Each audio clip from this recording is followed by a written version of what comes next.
Alright, so progressivism. So, progressivism starts pretty much directly after Gilded Age, or kind of during the Gilded Age. So, what causes progressivism to start? Well, so at the end of the Gilded Age, these big businesses, these corporations, are completely controlling the economy and the nation's government. The Sherman Antitrust Act, which was originally used to help the unions and stop the corporations, ended up being manipulated to stop the unions and keep the corporations in power. Working conditions for the laborers were horrible, unsanitary. They got bad pay, um, terrible hours, etc. etc. Blah blah blah. He had conspicuous consumption with all these rich corporation owners. So all these people were struggling, living in little tenement houses in the cities. These people were living in lavish mansions with throwing dinner parties for their pets. So people are like, we've had enough. The unions weren't able to cause any change because the corporations kept shutting them down because they're government control. But finally, I mean, enough was enough. If you have a couple 100 million people saying, we need change, someone's going to listen. So they want the government to step in and get control back away from the corporations. So who causes these changes? Well, for the biggest facilitators of it are women, especially the middle class, because their husbands were usually off to work, giving them free times to create organizations and start reform movements. One of these like settlement houses, especially with like Jane Addams and stuff, they created communities where women were able to use their education to kind of band together and start reform movements, whether it was temperance, labor unions, better pay, ending child labor, saving the environment, etc., etc., blah, blah, blah. And then also for causes, I mean, corporations just continued to destroy the environment with no regulation, didn't care whatsoever, destroying the western frontier just for some profit. So then you also had these muckrakers. These are journalists that work to expose the corporations. They'd find like details about them, and then share it with the public and pretty much call out these corporation owners and be like, look at what you're doing, and gain public sympathy towards the laborers. One of the most important was Upton Sinclair with The Jungle, who The Jungle is most famous for its descriptions of the meatpacking industry and all the gross stuff that was going on there. There was others, like Ida Tarbell, the history of Standard Oil Company. You also have the social gospel. So basically these people start thinking like, what would Jesus do? If Jesus was here today and he saw our cities and he saw this corruption and all this terrible living and this fighting, what would he do? He would be pretty pissed about it. So people are like, we need to make a change. Unfortunately, blacks and immigrants didn't really get any sympathy from the reformers. In fact, they actually wanted the blacks to stay, the minorities to stay completely out of it, and they thought that if minorities and immigrants and stuff got involved in it, it would change what the whites wanted from their social change. Like they had a set plan and they didn't want anyone messing with it. They thought if the blacks were part of it, it would change the outcome. It'd be more difficult to maneuver and stuff like that. So they were just kind of keep them out, and they used social Darwinism as like white superiority, like they were the better race, to justify keeping them out. Then you also have some politicians. Some politicians realized like, hey, our government's corrupt. We got to make a change. Probably one of the most notable, La Follette. I don't know how that's pronounced his name, but he was a Wisconsin governor, and he came up with the Wisconsin idea of ending these corporations and getting more educated, like college-educated politicians and stuff like that, like civil service ready people back into the government to make smart choices. And then most importantly, it was the people. Strikes, trying to get active change going, people joining together. Again, like 100 million people shout out, someone's going to listen. You have to answer.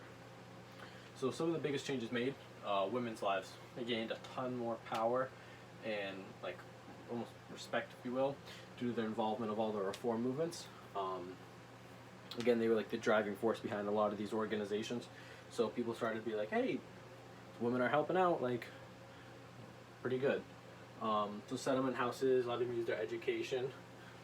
Greenwich Village in New York City gave them freedom that they hadn't known before. It was kind of an anarchist society, and they experimented with new ideas like homosexuality, just different lifestyle living, away from like a patriarchal society. Gave them more freedom, and that was contagious for a lot of women. They were like, hey, this type of living is good. We kind of want that too. Formed clubs and organizations where they kind of banded together. So again, these middle class women, they're not doing a whole lot during the day, so they're like, hey, let's join together, let's form some clubs. Gave them something to do, and they use that power to their advantage to help reform movements. Margaret Sanger is an important woman. She was the founder of birth control. Although she was kind of ridiculed by the public, she really, like, she set the stage for birth control that is today with, like, the pill and all that stuff. Especially, like, giving women more opportunity to family plan, and so these tenement house living women don't get stuck with 3 children by accident, and then they can't make ends meet, and it's just horrible for everyone. They can plan ahead, and they know they can't afford to have a kid. It helps them out. Again, so blacks, they did their best to improve despite the white racist ideologies trying to keep them under. One of the most important was Booker T. Washington. He urged blacks to not fight. He was like, he kind of recognized the blacks to be somewhat inferior race, and he was like, instead of fighting for equality and all that stuff, let's focus on the economy aspect. Let's try to get jobs, get our footing in the economy, and work our way up. And that way, when we work our way up through, like, over time and show that we can contribute to the economy, we're going to gain the respect of whites, and then that'll lead to social equality and stuff like that. His famous, like, reach out your bucket. He wanted to almost, like, make amends with the whites and be friends with them, like, be partners economically. Completely contradicting him was Du Bois. He thought that blacks should fight for their rights. He should, they should do whatever they want to fight for equality, like protest, everything like that. He helped organize the Niagara movement and was a founding member of the National Association for the Advancement of Colored People. So then we get to the Roosevelt presidency. So Teddy Roosevelt was a major progressive, and he had a plan for, it was called the Square Deal for All. He kind of wanted to level the playing field a lot more, get away from these huge corporations completely running the show. So the Square Deal included 3 things. It was corporate control, consumer protection, and conservation, the 3 C's. Corporate control, so Roosevelt realized that corporations were inevitable to the tide of the economy. Like, they're going to happen. There's no way that they're not. And they're help nationally wise, from an outside perspective, they're actually helping boost the economy. He's like, we can't get rid of them. They're essential to the economy. So instead, he was like, I realize there's good and bad corporations, and I want to regulate the bad ones. So he was known as a trust buster. So going and breaking up these trusts, especially like one of the big ones is the Northern Securities Company, which kind of had a monopoly over all the railroads in the Northeast. And he helped dismantle it through antitrust legislation. But he wasn't really much of a trust buster. Instead, he wanted to kind of tame the corporations. But to do so, he kind of had to set an example by busting some of the trusts. So he more so wanted to tame the corporations, kind of keep them under regulation, rather than just completely like eradicate all the corporations. Some important acts were the Elkins Act and the Hepburn Act. The next C, corporate consumer protection. So after everyone read The Jungle, including Roosevelt, he was like, yo, this is nasty, we need to do something about it. We can't have all our people eating wood chips and rats and rat poison and cut off fingers. Like, that's disgusting. And it was also hurting the national economy because foreign nations didn't want to buy American meat exports because they were like, we don't want to eat fingers, that's gross. two major legislation passed was Meat Inspection Act, which was like federal inspection for all meat that is shipped across state lines, and then Pure Food and Drug Act, basically making these companies properly label all their foods with make sure there's no harmful chemicals or anything like that. And then lastly, conservation. Roosevelt was probably most famous for his conservation efforts. He realized, like, hey, we need to stop these corporations from destroying the environment. So he was a big conservative. Realized we were draining all the natural resources, and we need to be more responsible. So he was a conservationist, not a preservationist. Preservation wants to pretty much keep nature completely out of human touch. Don't eat, like tree huggers, like don't touch the trees. Nature's perfect. Don't even touch it. Find another way. Whereas conservation was like we need to be more responsible. Not necessarily don't touch everything, but use it in moderation. Like you can't just go around chopping trees and stuff like that. There needs to be regulation. Big acts were the Forest Reserve Act, allowing him to create national parks and stuff like that, and then the Newlands Act, which basically allowed people to land to be bought with the intent that it gets irrigated, and then that irrigation money, the money being made on that land, goes back into like a cycle that will help fund more irrigation efforts to help like make the land better again. So then you have Wilson's campaign. So in 1912, Wilson, we skipped Taft because no one really gives a shit about Taft. Wilson's campaign, so it was Taft, and then was running through the Republicans, and then Roosevelt decided to come back after Taft's term and run for a third term under a third party, under the like Progressive Party. So basically, like, important to know Wilson's campaign versus Roosevelt's campaign. So Wilson was known as New Freedom. He favored small enterprises, entrepreneurship, and he wanted to completely like break up these corporations to make way for competition of small businesses. It was kind of like laissez-faire, but so like unregulated economy, but laissez-faire with an asterisk. He wanted to get rid of corporations. He also hated social welfare. Roosevelt, the new nationalism, kind of was different. He favored continued consolidation of the trust and labor unions. So he was like, it's fine, they can keep going, we'll help them out and stuff, but we need more government regulation of these corporations so that they don't get out of control. He advocated also for women's suffrages. He had the support and nomination of Jane Addams, who was a major settlement house like founder. He wanted social welfare, he wanted minimum wage, and a public health care system. Wilson kind of smacked everyone, won by like 200 electoral votes.